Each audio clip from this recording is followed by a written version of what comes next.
আলোকের নক্ষত্র বাসরে ক্ষণিকের অবসরে অশান্ত পৃথিবীতে শান্তির হাত ধরে, অশান্ত পৃথিবীতে শান্তির হাত ধরে ফিরে দেখা আজকের তিথি, ফিরে দেখা আজকের তিথি।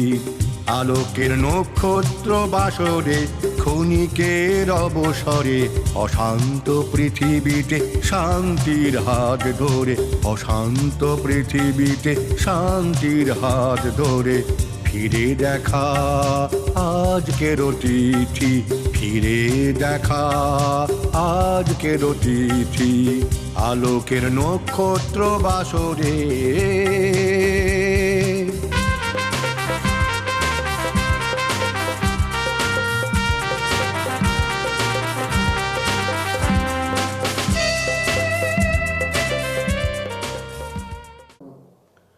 সকলকে আমার প্রারম্ভিক শীতকালের অভিনন্দন, শুভেচ্ছা, ভালোবাসা। আমরা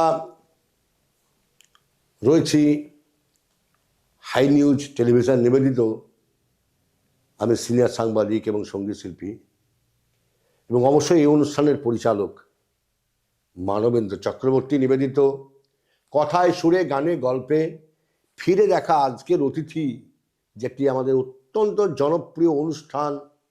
প্রত্যেক দিন রাত্রি 10টা থেকে শুরু হয় হাই নিউজ টেলিভিশন পর্দায়। সেই অনুষ্ঠানে আমরা, দর্শক বন্ধু আপনারা জানেন যে প্রত্যেক দিন গান বাজনা বিভিন্ন রকম এলাকার শিল্পীদের আমরা তুলে নিয়ে এসে এই অনুষ্ঠানে আমরা তাদেরকে টিভিতে প্রমোট করার চেষ্টা করি। এলাকার উদীয়মান শিল্পীদের, নামি অনামি সমস্ত শিল্পীদের যারা এখনও টিভির পর্দায় যেতে পারেনি, চেষ্টা করেও পাত্তা করে উঠতে পারেনি, সে সমস্ত শিল্পীদের জন্য আমাদের পাড়ায় পাড়ায় এলাকায় আমরা অডিশনের মধ্য দিয়ে গান বাজনা, নৃত্য, কবিতা বিভিন্ন অনুষ্ঠান করে থাকি। এবং প্রত্যেক শনিবার রবিবার আমাদের একটি অনুষ্ঠান আপনারা লক্ষ্য করে হয় রাজনৈতিক বিভিন্ন বিশিষ্ট পশ্চিমবঙ্গের বিশিষ্ট রাজনৈতিক ব্যক্তিদেরকে আমরা এই প্ল্যাটফর্মে নিয়ে এসে তাদের রাজনৈতিক একটু বক্তব্য আপনাদের শোনাবার চেষ্টা করি। সেই সূত্রে আমরা আজকে পেয়ে গেছি এলাকার খুব জনপ্রিয় একটি রাজনৈতিক ব্যক্তিত্ব এবং 3 বারের বিধায়ক এবং পশ্চিমবঙ্গ বিধানসভার অবশ্যই খুব একটা পরিচিত মুখ, কানাই চন্দ্র মণ্ডল মহাশয়কে। কানাইবাবু, আপনাকে আমাদের হাই নিউজ টেলিভিশনের তরফ থেকে অসংখ্য অসংখ্য ধন্যবাদ, অভিনন্দন, শুভেচ্ছা। আপনাদেরও ধন্যবাদ, আমার দর্শক বন্ধুদের অসংখ্য অসংখ্য ধন্যবাদ। আমরা শীতকালে চলে এসেছি। আমরা কিছুদিনের মধ্যে আমরা আমাদের এই নতুন ইংরেজি বর্ষে প্রবেশ করব, পুরাতন বর্ষকে আমরা ছেড়ে দেব। সেই নতুন বর্ষের প্রাক মুহূর্তে এবং চলতি বছরের বিদায় লগ্নের শেষ মুহূর্তে দাঁড়িয়ে আমরা আজকে এলাকার, আমি আগেই বলেছি, জনপ্রিয় বিধায়ক, এলাকার অনেক সুন্দর সুন্দর উন্নয়নের কাণ্ডারি কানাই বাবুর কাছে কয়েকটি প্রশ্ন আমরা রাখবো দর্শক বন্ধু আপনাদের জ্ঞাতার্থে। কানাইবাবু, আপনি প্রথমে বলবো যে আপনি তো নবগ্রামের বিধায়ক। এই বিধায়ক হিসাবে আপনার এলাকায় অত্যন্ত জনপ্রিয়তা রয়েছে, আপনার কিন্তু অনেক সুনাম রয়েছে।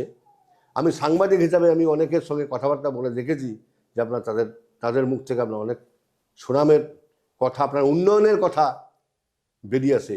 আর আপনি যে 3 বারের বিধায়ক, এটা সম্ভব কী করে হলো, আপনি তো যদি বলেন কাইন্ডলি। দেখুন, আমার রাজনৈতিক জীবন বলা যেতে পারে যে প্রায় 1975 থেকে আমার রাজনৈতিক জীবন, এবং আমার লেখাপড়ার পরে পরে চাকরির সুযোগ ছিল। সেই সুযোগ ছেড়ে আমি রাজনৈতিক কর্মকাণ্ডে যুক্ত হয়েছিলাম। মানুষের সমস্যা, দুঃখ, দুর্দশা, একটা প্রত্যন্ত গ্রামে বাস করে আমি দেখেছি সেই সময় কংগ্রেসের রাজত্বে দেখেছি জমির খাজনা দ্বিগুণ 3 গুণ খাজনা, দুলিয়া খেয়ে আমার মানুষকে বাঁচতে হয়েছে, অভাব, দারিদ্রতা, কাজ নাই, এরকম জায়গায় দাঁড়িয়ে রাজনৈতিক জীবন বেছে নিয়েছিলাম এবং আন্দোলন সংগ্রামে যুক্ত হয়েছিলাম। তারপরেই আমি 78 সালে গ্রাম পঞ্চায়েতের মেম্বার নির্বাচিত হয়েছি। 83 সাল থেকে পরপর প্রধান নির্বাচিত হয়েছি।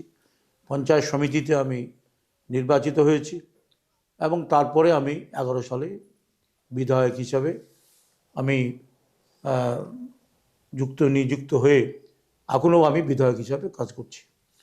আমার অনুপ্রেরণা হচ্ছে যে মানুষ, আমার বাবাও মানুষকে নিয়ে কাজ করতেন, সমাজসেবা ইত্যাদি ইত্যাদি। আর সেই সময়ে আমাদের বাড়িতে রাজনৈতিক কিছু ব্যক্তিত্বের আনাগোনা ছিল, তাদের মধ্যে দিয়েই আমার রাজনৈতিক যে উদ্দেশ্য বা অনুপ্রেরণা আমি পেয়েছিলাম। এরকম বহু ব্যক্তিত্ব আছে, তাদের আমি আন্তরিকভাবে তাদের প্রতি আমার নমস্কার, শুভেচ্ছা এবং তাদের আশীর্বাদ পুষ্ট হয়ে আমি রাজনৈতিক জীবন বেছে নিয়েছিলাম। আমার কর্মজীবনই হচ্ছে রাজনৈতিক জীবন এবং কাজ করতে ভালো লাগে। আমি সারাদিন মানুষের কাজ করি। রাত্রি 12টার সময় টেলিফোন এলে আমি ধরি, বাহ, রাত্রি 2টোর সময় টেলিফোন এলে আমি ধরি, ভোর 5টাতে পুলিশ আসামি ধরলে টেলিফোন করলে ধরি, পিজিতে রোগী ভর্তি করতে গেলে ধরি, ইলেকট্রিক চলে গেলে মানুষ ফোন করে রাত 12টায় ধরি। এটা হচ্ছে আমার একটা স্বভাবের মধ্যে পড়ে। একদম একদম। সারাদিন আমি এই টেলিফোনে থাকি। টেলিফোন না ধরতে পারলে আমি টেলিফোন ব্যাক করি, যখনই আমি একদম। দেখি ব্যাক করি। এর মধ্যে দিয়ে মানুষের কাজটা আমাকে খুব ভালো লাগে। সুতরাং সেই জায়গা থেকে দাঁড়িয়ে মানুষ বারে বারে আমাকে নির্বাচিত করেছে। আমার প্রায় 47 বছর প্রায় হয়ে গেল যে আমি ইলেকটেড। খুব সুন্দর কথা। আমি ইলেকটেড, মানুষের সেবায় আছি। আমরা খুব সুন্দর কথা শুনলাম, একদম বাস্তব কথা। আমরা কানাইচন্দ্র মণ্ডল বিধায়ক নবগ্রাম, মানুষজন বলে, আমিও ব্যক্তিগতভাবে আমি ওনাকে দেখেছি, কোনো সময় ফোন উনি রিসিভড করেননি এরকম রেকর্ড কিন্তু নাই। এটা একটা খুব সুন্দর দিক।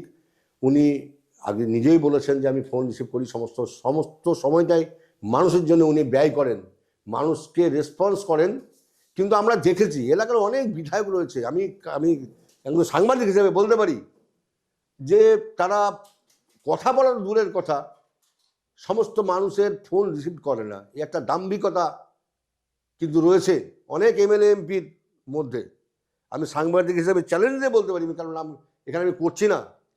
আমার মনে হয় ব্যক্তিগত একটা পরামর্শ কানাইবাবু, যে সেই সমস্ত বিধায়ক এমপি যারা প্রধান, যারা জনপ্রতিনিধি, তাদের এইগুলোকে অ্যাভয়েড করা প্রয়োজন। কেননা একটা পশ্চিমবাংলা একটা গণতান্ত্রিক ভালো সরকার চলছে বলে এলাকার মানুষের যে ধারণা, এলাকার মানুষের যে উদ্দীপনার মধ্যে দিয়ে বোঝা যায়, এইগুলোতে কিন্তু কিছু কিছু জিনিস ক্ষুণ্ণ হয়।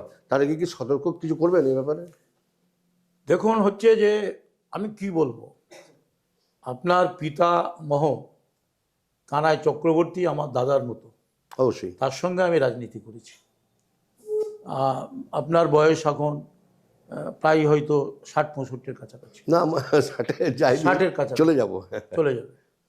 তা আপনার বাবার সাথে আমি রাজনীতি করেছি। কানাই চক্রবর্তী সাগরদিঘি পঞ্চায়েত সমিতির সভাপতি, আমার বাবা তো দীর্ঘদিন সভাপতি ছিলেন এবং দীর্ঘদিন সভাপতির দায়িত্ব পালন করেছেন তিনি সাগরদিঘিতে, এবং অত্যন্ত ভালো মানুষ।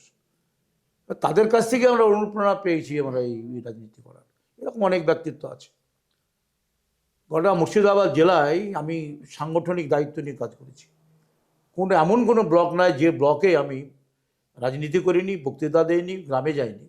বহু গ্রামে গেছি। সাগরদিঘি তো আমার হাতের কাছে, আমার হাতের মুঠোয় সাগরদিঘি, খড়গ্রাম, এরকম অনেকগুলো গ্রাম আছে যেগুলি সংশ্লিষ্ট গ্রাম, সেগুলিতে বেশি গেছি। একেবারে লালগোলা থেকে, ভগবানগোলা থেকে শুরু করে, একেবারে হরিয়ারপাড়া থেকে, জলঙ্গি থেকে শুরু করে টোটাল রাজনৈতিক ফারাক্কা পর্যন্ত সবটা নিয়ে রাজনীতি করেছি। সেই সুযোগ আমার ছিল, সেই সুযোগ আমি ব্যবহার করেছি মানুষের স্বার্থে, মানুষের কাজে ব্যবহার করেছি।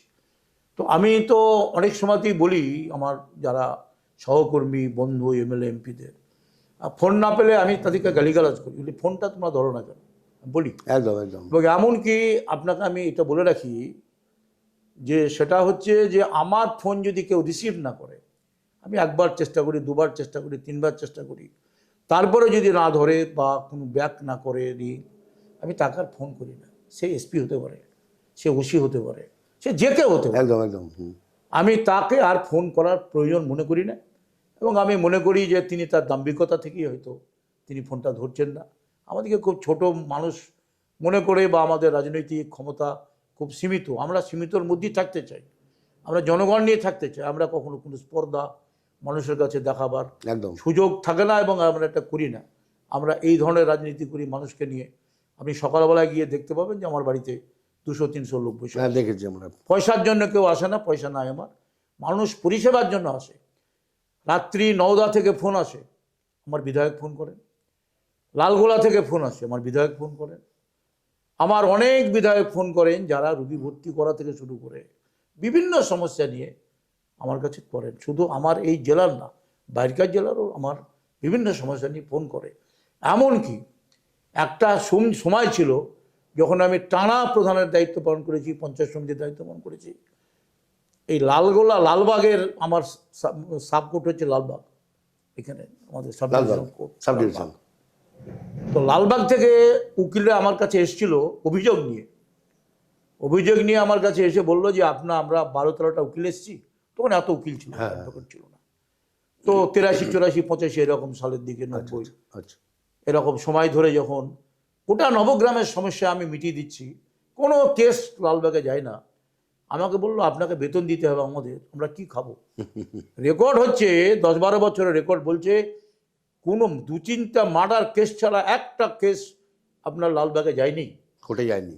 সব কেস আপনি মিটিয়ে দিচ্ছেন, আমাদের ভাত রুজি মেরে দিচ্ছেন আপনি আমাদের বেতন দেন। একদম পারফেক্ট। সনদ ব্যানার্জি, ইয়ান আলী লালগোলার উকিল, সনদ দা সিনিয়র উকিল, নাম করে উকিল, এরকম 12-13 জন উকিল এসে আমাকে অভিযোগ করেছিল। আমি তাদের কাছে ক্ষমা চেয়ে নিয়েছিলাম, বুঝলেন, দেখেন মানুষের সমস্যা আমরা মিটিয়ে দেই। কারো দরকার হলে সে কোর্টে যাবে, কিন্তু কোর্টে পাঠানোটা আমার কাজ না। আমার কাজ হচ্ছে মানুষের মধ্যে সম্প্রীতি বজায় রেখে মানুষ, এই যে আজকে অভাবী মানুষ তারা কোর্টে গিয়ে দিনের পর দিন হয়রানি হচ্ছে, সেই জায়গা থেকে মুক্ত করার কাজটা আমি করছি। আপনারা আমাকে ক্ষমা করবেন, আমি বলেছিলাম আমার সেই উকিল বন্ধুদের। তো এই জায়গায় দাঁড়িয়ে নিশ্চয়ই আমার সমস্ত এমএলএ এমপি যারা কাজ করছেন তাদের এই মানসিকতা নিয়ে থাকলে পরে হচ্ছে একটা পার্টি, একটা রাজনৈতিক বেশ মানুষ আমাদের কাছে কাজ চায়। আজকে বিভিন্ন জায়গার মানুষ আসে সমস্যা নিয়ে, সেই সমস্যাগুলি সমাধান করার চেষ্টা করি, সেখানকার এমএলএকে নিয়ে, সেখানকার প্রতিনিধিদের নিয়ে। এটাই হচ্ছে আমার কাজের মধ্যে পড়ে। এবং এটা আমার হচ্ছে যে, এটা আমার বলা যেতে পারে, কি বলবো আপনাকে, এইটা আমার হচ্ছে যে একটা কর্মচর্চার মধ্যে এসে গেছে এই রাজনীতিটা। সুতরাং সব অভ্যাসে পরিণত হয়ে গেছে। খুব সুন্দর কথা বলেছেন আমাদের নবগ্রামের বিধায়ক কানাইবাবু। এবং আমি দু একটা সূত্র ধরে বলছি, দেখুন কিছু কিছু প্রশাসনিক মহলে, প্রশাসনিক কর্মকর্তাদের মধ্যে একটা দাম্ভিকতা কাজ করছে, কিন্তু কিছু কিছু, সকলের নয়। এবং আমরা দেখেছি কিছু কিছু রাজনৈতিক নেতৃত্ব যারা ক্ষমতাসীন হয়ে আছেন তাদের মধ্যে কিছু কিছু দাম্ভিকতা লক্ষ্য করা যাচ্ছে। ইদানিং মুখ্যমন্ত্রী মমতা ব্যানার্জি অনেক জায়গায় স্টেপ নিয়েছেন, শামশেরগঞ্জে একটা ভালো স্টেপ নিয়েছেন উনি। এবং সেরকম অনেকগুলো আমরা পশ্চিমবাংলা তাকিয়ে দেখতে পাবো। আমরা সময় হয়তো অত আলোচনা করবো, জায়গা যখন আমরা সময় পাবো নিশ্চয় করব। আমরা পশ্চিমবাংলায় দেখেছি অনেক জায়গাতে মুখ্যমন্ত্রী ডাইরেক্ট স্টেপ নিয়েছেন, অনেক ওসি, অনেক পুলিশ অফিসার সাসপেন্ড হয়ে আছে, অনেক রাজনৈতিক নেতৃত্বদেরকে উনি সাসপেন্ড করেছেন। এগুলো করে মানুষের মনে কিন্তু একটা ব্যাপক একটা সুন্দর একটা সাড়া কিন্তু ফেলেছে। এবং সামনের দিনে যে একটা প্রশাসনিক যে একটা দক্ষতা কিন্তু আমরা দেখতে পাচ্ছি, মানুষ কিন্তু আশাবাদী, এই সরকারের উপরে অনেক আশাবাদী। এই সরকারের ব্যাপারে আশাবাদীর ক্ষেত্রে আপনাদের এমএলএর ক্ষেত্রেও কিন্তু মানুষ অনেকটা আশাবাদী। আপনি যদি একটু ভেঙে বলেন যে এই এতটা নির্বাচন কেন আপনাদের প্রতি মানুষ? দেখুন, এটা হচ্ছে যে আমাদের মা মাটি মানুষের সরকার, তৃণমূল কংগ্রেস, এটা একেবারে হচ্ছে সর্বভারতীয় নেত্রী এই দলের জননেত্রী মমতা বন্দ্যোপাধ্যায়, তিনার প্রত্যেকটা কাজের একটা ক্ষেত্র আছে এবং ক্ষেত্রটা হচ্ছে মানবিক। অবশ্যই তিনি মানবিক দৃষ্টিভঙ্গি নিয়ে কাজ করেন এবং যে কাজের মধ্যে দিয়ে আজকে কেন্দ্রীয় সরকারের এত বাধা, এত সমস্যা, এত লড়াই করে আজকে কেন্দ্রের অনিচ্ছুক হাত থেকে লড়াই করে আজকে এই রাজ্যকে টিকিয়ে রাখা, দীর্ঘ 15 বছর হতে যাবে, চতুর্থবারের জন্য আবার তিনি মুখ্যমন্ত্রী হবেন মমতা বন্দ্যোপাধ্যায়, এটা নিশ্চিত, এটা আমরা নিশ্চিত। এই জায়গায় দাঁড়িয়ে যখন আজকে একটার পর একটা ধর্মের আঘাত আসে বিভিন্ন ধর্মের মানুষের কাছে, সারা ভারতবর্ষের বিভিন্ন ধর্মের মানুষ বাস করেন। আমাদের দেশের সংবিধান ধর্মনিরপেক্ষ সংবিধান, তার একদম। সেই কাঠামোর উপরে দাঁড়িয়ে আমাদের সংবিধান মেরুদণ্ড। একদম একদম। আর সেই মেরুদণ্ডকে যখন নড়িয়ে দেওয়ার চেষ্টা করছে দিল্লি সরকার বা দিল্লির বিজেপি গভর্নমেন্ট যখন চেষ্টা করছে, তাকে রক্ষা করার জন্য শুধু তিনি পশ্চিমবঙ্গে লড়াই করছেন না, তিনি লড়াইটা সর্বভারতীয় ক্ষেত্রে লড়াই করছেন। এবং এই সংবিধানকে রক্ষা করা, আমাদের ধর্মনিরপেক্ষতা রক্ষা করার প্রশ্নে তিনি সারা ভারতবর্ষের একটা মুখ, আদর্শ মুখ। আজকে আজকে আইডেন্টি কার্ড, ভোটার আইড পরিচিতি, এ লড়াই তো তিনি করেছিলেন। একটা সময় দাঁড়িয়ে no vote no identity no vote লড়াই করেছেন। আজকে তার ফল কিন্তু সারা ভারতবর্ষ মনে পাচ্ছে, ভোগ করছে। আমরা মনে করি বা না করি, অন্য রাজ্যের মানুষ মনে করে কি করে না আমি জানি না, কিন্তু এই লড়াইটা কিন্তু তার। আজকে এনআরসি এমপিআরকে ঠেকিয়ে দেওয়ার দায়িত্ব, লড়াইটা কিন্তু তার, মমতা বন্দ্যোপাধ্যায়। এই যে তার দৃষ্টিভঙ্গি, এবং আজকে সামাজিক ক্ষেত্রে যে কাজগুলি হচ্ছে দেখবেন পশ্চিমবাংলায় একেবারে মানুষের কাছে। একটা সময় আমি তো যখন ছিলাম, রাজনীতিটা প্রথম থেকেই করছি, তো বলতেই হয়, হ্যাঁ। আমাদের সেই জনপ্রিয় সেই মুখ্যমন্ত্রী জ্যোতি বসু যখন শপথ নিলেন 2077 সালে যখন মুখ্যমন্ত্রী হলেন, তিনি বলেছিলেন যে সরকার পরিচালিত হবে একেবারে গ্রাম লেভেল থেকে, পঞ্চায়েত স্তর থেকে পরিচালিত হবে বলেছিলেন, জনগণের দ্বারা পঞ্চায়েত পরিচালিত একদম বলেছিলেন। এবং সেই জায়গায় দাঁড়িয়ে আমি পঞ্চায়েত চালাতে গিয়ে দেখেছি যে কথাটা তিনি বলেছিলেন ঠিকই, কিন্তু পার্টি সেটা বাস্তবায়িত করার ক্ষেত্রে পার্টির মধ্যে প্রচুর প্রতিবন্ধকতা ছিল, এবং সেটা কিন্তু হয়নি, সফল হয়নি।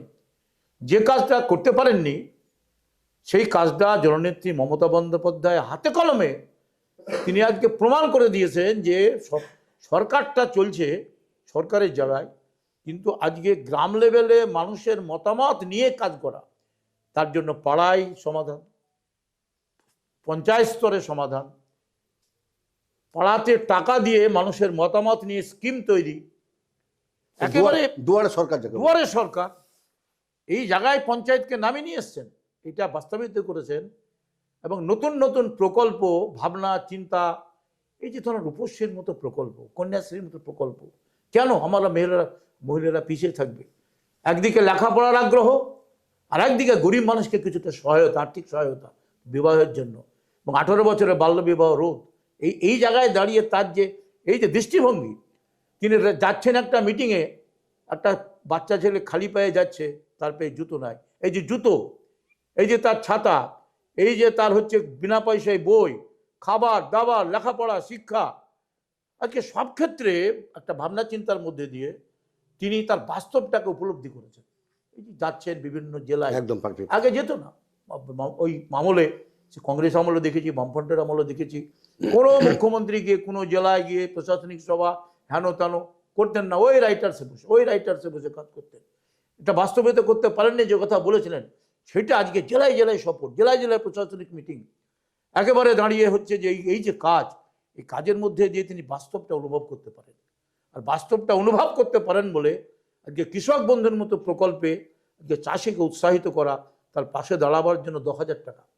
হ্যাঁ, গভর্নমেন্টের যদি আজকে আরও অর্থ থাকতো, কেন্দ্রের এই প্রতিবন্ধকতা আছে, বাধা আছে, এটা 20,000 করতে পারলে আরও ভালো হতে করে। একটা ভাতা, তার জন্য 1,000 কেন, এটা 2,000 3,000 করার সদিচ্ছা আছে দিদির, মমতা বন্দ্যোপাধ্যায়ের। আর্থিক সমস্যা আছে, লক্ষ্মীর ভাণ্ডার, আজকে কেন এটা 2,000 হবে না, তার ইচ্ছা আছে। এই যে লক্ষ্মীর ভাণ্ডার, এই যে তার হচ্ছে প্রত্যেকটা বিনা পয়সা রেশন পারেনি, আজকে ধান কিনা চাষির পারেনি, আগেকার গভর্নমেন্ট চাষির পাশে দাঁড়ানো 2 লক্ষ টাকা কৃষক বন্ধু পারেনি। এইটাই সরকার এই জায়গায় দাঁড়িয়ে একটা, এই যে তিনি যাচ্ছেন, গ্রামে যাচ্ছেন, জেলায় যাচ্ছেন, মানুষের কথা শুনছেন, একেবারে রাইটার্সটাকে তিনি, নবান্নকে তিনি আজকে নিয়ে এসছেন, একদম হচ্ছে পঞ্চায়েত লেভেলে শুধু না, গ্রাম লেভেলে তিনি নামিয়ে নিয়ে এসছেন মানুষের কাছে একদম। সুতরাং এই অনুপ্রেরণা থেকেই আমরা আজকে আমরা জননেত্রী মমতা বন্দ্যোপাধ্যায়ের প্রতি আমাদের শ্রদ্ধাশীল শুধু না, আজকে তাকে স্মরণ করে, অনুসরণ করে আমরা আজকে বুঝতে পারছি যে মানে আজকে পথশ্রী, টাকা নাই, কেন্দ্রের বাধা দিচ্ছে না, এনআইজির টাকা বন্ধ, আজকে বাড়ির টাকা বন্ধ, আজকে সেই টাকা গভর্নমেন্টকে দিতে হচ্ছে। দেখলেন আপনারা, 2 পেজে 1 পেজ 2 পেজ বাড়ি বাংলার বাড়ির টাকা, এনআরইজির টাকা, আমাদের সেনাপতি, আমাদের এমপি, আমাদের অভিষেক বন্দ্যোপাধ্যায় আজকে লড়াই, দিল্লি পর্যন্ত লড়াই, আর সেই টাকা দেয়নি সেন্ট্রাল গভর্নমেন্ট, সেই টাকা আজকে রাজ্য সরকার দিতে হচ্ছে। আর্থিক সংকট তৈরি করছে সেন্ট্রাল গভর্নমেন্ট, বুঝতে পারছেন আপনারা। বন্যা, ভাঙন, ঘূর্ণিঝড়, সব দায়িত্ব তো প্রাকৃতিক দুর্যোগ তো রয়েছেই, সবটাই তো দায়িত্ব।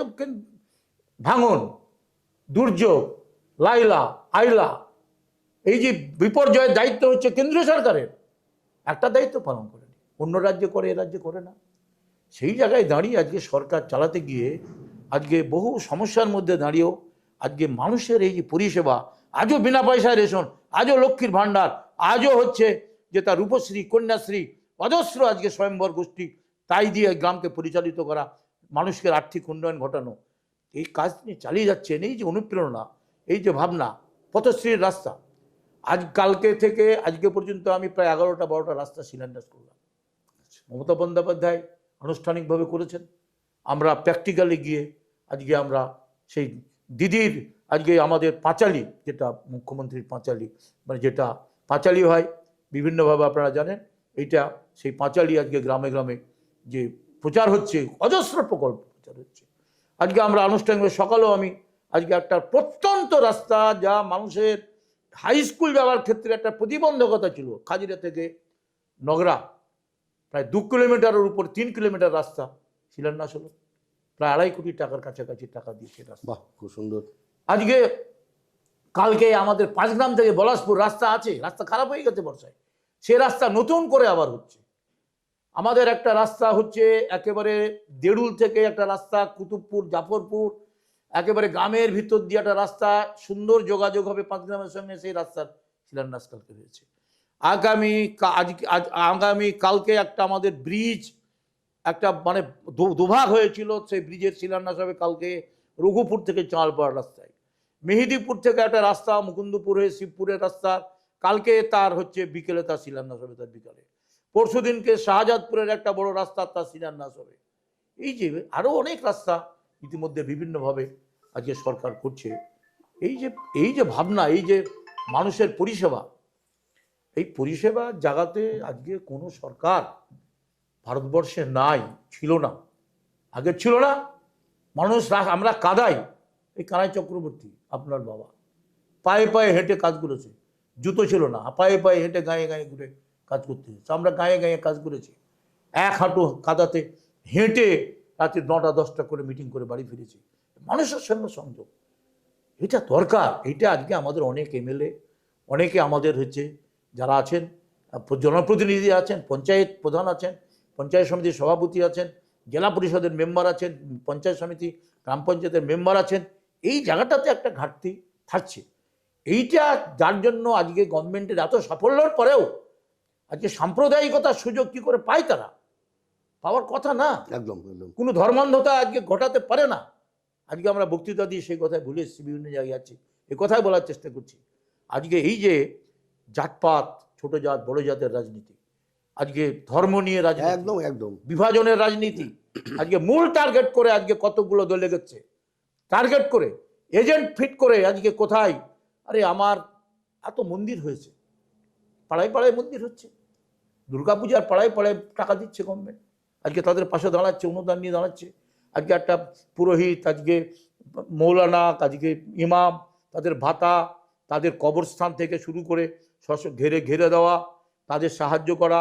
আজকে আলিয়া বিশ্ববিদ্যালয় হতে পারে, আজকে বিভিন্ন শিক্ষা প্রতিষ্ঠান হতে পারে। এই যে গভর্নমেন্টের ভাবনা ধর্ম নিয়ে, এই যে বড় দিন হবে, কালকে আমার কাছে চার্চ থেকে গেছিলেন নিমন্ত্রণ করতে, এক দল চার্চের যাজক যিনি আছেন তিনি সহ, আজকে তারা এক দল আমার কাছে গেছিলেন, কেক দিয়ে এলেন। প্রতি বছরই তারা করেন, এবারেও তারা গেছেন। 25 তারিখে তারা আমন্ত্রণ জানিয়েছেন, সেখানে যাব।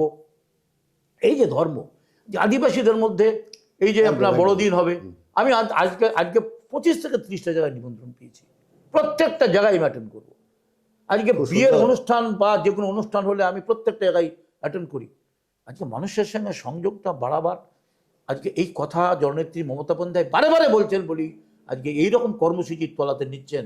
আমরা এই গভর্নমেন্ট জননেত্রী মমতা বন্দ্যোপাধ্যায়কে অনুসরণ করে তিনি আমাদের কাছে আদর্শ হিসাবে আজকে ডেভেলপমেন্ট সাফল্য এইটা আমরা আরও দীর্ঘ প্রচারিত করতে পারি। কোনো ধর্মান্ধতার জায়গা থাকবে না, কোনো ধর্ম আমাদের ভেদাভেদ তৈরি করতে পারবে না, কোনো জাতপাত আমাদেরকে ঠেকাতে পারবে না। সামনে আমাদের জননেত্রী মমতা বন্দ্যোপাধ্যায় আছে, এটা আমাদের সবাইকে মনে রাখা দরকার, মনে করা দরকার। আচ্ছা, ধর্ম নিয়ে একটা কথা আপনাকে বলি, যে আমরা কিন্তু আগে দেখেছি ধর্ম নিয়ে রাজনীতি যে এত বাড়াবাড়ি, এত ব্যাপ্তি, এটা কিন্তু আমরা দেখিনি আজ থেকে 20 বছর আগে, কিন্তু এটা ছিল না, সত্যি ছিল না। এই ধর্ম নিয়ে মানুষের ধর্ম, যে যার ধর্ম, মুসলিমরা মসজিদে নামাজ পড়ছে, হিন্দুরা মন্দিরে গিয়ে প্রার্থনা পুজো করছে, গির্জায় যাচ্ছে, খ্রিস্টানরা প্রার্থনা করছে, সব নিয়ে নিজের কাজ থাকতো। এই ধর্মান্ধতা আজকে এত মসজিদ, মন্দির, গির্জার কি দরকার আছে? কি বলেন আপনারা? দেখুন দেখুন আমি কথা বলি, মানুষের অর্থনৈতিক যে উন্নয়ন সেটা তো হচ্ছেই, কিন্তু পাশাপাশি এই ধর্মান্ধতা যদি আজকে ব্যাপক যদি প্রসারিত হয়, আপনি দেখবেন একটা কথা মনে রাখতে হবে, আমাদের দেশে যখন ব্রিটিশ 200 বছরের কাছাকাছি প্রায় রাজত্ব করেছিল, শেষের দিকে যখন গণ আন্দোলন, যখন বিভিন্ন অভ্যুত্থানের মধ্যে দিয়ে যখন ব্রিটিশ তটরস্থ, আমি সব ঘটনা উল্লেখ করে সময় নষ্ট করবো না, অবশ্যই তটরস্থ যখন গোটা ভারতবর্ষে বিদ্রোহের আগুন জ্বলছে, তখন চেষ্টা করেছে যে কিভাবে ডিভাইডেড অ্যান্ড রুল পলিসি করে ধর্মের নামে বিভাজন করো। এই নীতি কিন্তু প্রথমে নেয়নি ইংরেজ, এই নীতিকে নিতে হয়েছিল শেষের দিকে, যখন গোটা ভারতবর্ষ জুড়ে যখন স্বাধীনতার আন্দোলন তীব্র থেকে তীব্রতর হচ্ছে, নেতাজি সুভাষচন্দ্র বোস যখন হুঙ্কার ছাড়ছে, আজকে যখন মহাত্মা গান্ধীর নেতৃত্বে আন্দোলন হচ্ছে, সমস্ত পার্টি এক জায়গায় দাঁড়িয়ে আন্দোলন হচ্ছে, কোনো ধর্ম, হিন্দু, মুসলিম, জৈন, খ্রিস্টান একসঙ্গে দাঁড়িয়ে স্বাধীনতার আন্দোলনে শহীদ হচ্ছে, লড়াই করছে, মৃত্যুবরণ করছে, বিভিন্ন অভ্যুত্থান ঘটাচ্ছে, তখন তো জাতপাতের প্রশ্নটা ছিল না, জাতপাতের প্রশ্নটা ছিল না, লড়াই করছে, একসঙ্গে লড়াই করছে। যখন ওরা দেখলো ভারতবর্ষে আর আমাদের থাকার মতো সুযোগ নাই, আমাদেরকে চলে যেতে হবে, শেষ চেষ্টা করেছিল তারা ধর্মের নামে বিভাজন করতে, যার ফলে রবীন্দ্রনাথ ঠাকুরকে 1905 সালে রাখি বাঁধতে হয়েছিল। হিন্দু মুসলমান রাখি পরিয়ে বলেছিল আমরা ভাই ভাই।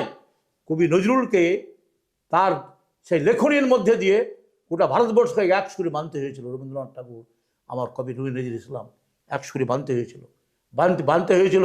তখনও তারা ধর্মের নামে রাজনীতি করে, কখন করলো? প্রথম দিকে না, শেষের দিকে সমস্ত ধর্মের মানুষ ব্যাপকতা ছিল না এটা করতে। তেমনি একইভাবে এখন ভারতবর্ষে দাঁড়িয়ে আরএসএস পরিচালিত বিজেপি গভর্নমেন্ট, আমাদের সেকুলারিজম, এখানে কংগ্রেস ছিল, জাতীয় কংগ্রেস ছিল, তারপরে জনতা এসছে, তারপরে আবার কখনো বিজেপি এসছে, তখন আসার মধ্যে দিয়ে এখন বিজেপি মনে করছে যে আমাদেরকে ক্ষমতায় টিকে থাকতে চাইলে ভারতবর্ষের 70-72 ভাগ হিন্দু, মানে আমাদের স্টেট ছাড়া অন্য রাজ্যে সংখ্যালঘু অংশটা খুবই কম। সুতরাং আজকে টিকে থাকতে গেলে আজকে মিথ্যাচারের রাজনীতি, 2 কোটি বেকারের চাকরি হয়নি, 14 সালে বলেছিল মোদি 2 কোটি বেকারের চাকরি হবে, বলেছিল 15 লক্ষ টাকা চাষির অ্যাকাউন্টে ঢুকবে সুইজারল্যান্ডের ব্যাংক থেকে, ঢুকেনি। আচ্ছা দিন আয়েগা, আসেনি। আজকে 5,000 টাকা ভরি সোনার দাম আজকে 1.5 লক্ষ টাকার কাছাকাছি পৌঁছে গেছে। চালের দাম বেড়েছে, জিনিসের দাম বেড়েছে, গ্যাসের দাম বেড়েছে, সব কিছুর দাম আকাশ ছোঁয়া। দ্রব্যমূল্য বৃদ্ধি, আজকে মানুষের বাইরে চলে যাচ্ছে। আজকে টাকার দাম কমতে $1 দাম 90 টাকায় চলে গেছে, 55-54 থেকে দাঁড়িয়ে 14 সালের পর থেকে আজকে 100 টাকার কাছাকাছি জায়গায় চলে গেছে ডলার, তাই তো?